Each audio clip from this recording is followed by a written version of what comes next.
Memahami kasus Ustadz Khalid Basalamah itu agak sulit buat dua orang. Orang pertama yang agak sulit adalah yang memang minim literasi, kurang dari sisi keSDM dan pemahaman latar belakang soal haji, lalu mudah terbawa dengan judul di media yang tidak sama dengan isi berita. Contohnya, di berita ditulis, terjerat korupsi, UKHB mengembalikan dana, mengembalikan uang ke KPK.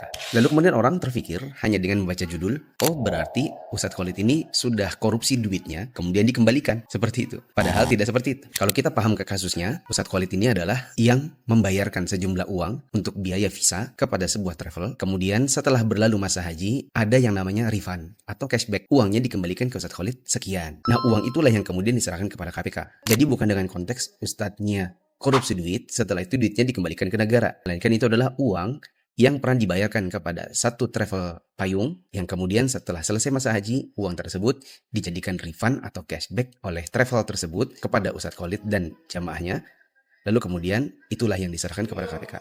Orang kedua yang jadi sulit untuk memahami kasusnya adalah orang yang memang punya ain sukht, mata dengki, mata jengkel, mata benci, mata julid. Sehingga bagaimanapun posisi benar atau tidaknya akan dihukumi langsung salah. Contohnya, buat apa kita mengatakan ini adalah korupsi bid'ah?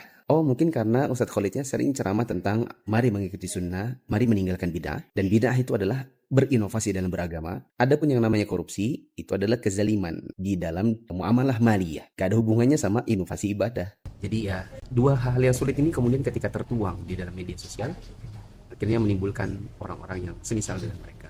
Jadi tidak bisa berkomentar dengan komentar yang benar, komentar yang jernih, komentar yang adil, yang bisa mendudukkan masing-masing pada posisinya. Mana benar ya benar, salah ya salah. Oleh karenanya kita perlu banyak-banyak berdoa. Satu, untuk beliau, semoga Allah mudahkan urusannya. Semoga Allah menjauhkan beliau dari makar-makar orang yang memang berniat buruk terhadap dirinya dan dakwahnya. Kita juga berdoa untuk diri kita, supaya Allah perlihatkan kepada kita yang benar itu benar, yang batil itu batil. Allahumma arinal haqqa haqqa warzuqna tiba'an, warinal batila batila warzuqna jitinaba. Ya Allah, perlihatkan kepada kami yang benar itu benar, dan anugerahkan kami keinginan untuk mengikutinya. Perlihatkan kepada kami yang batil itu batil, dan tunjuki kami jalan untuk bisa menjauhinya. Barakallahu fikum.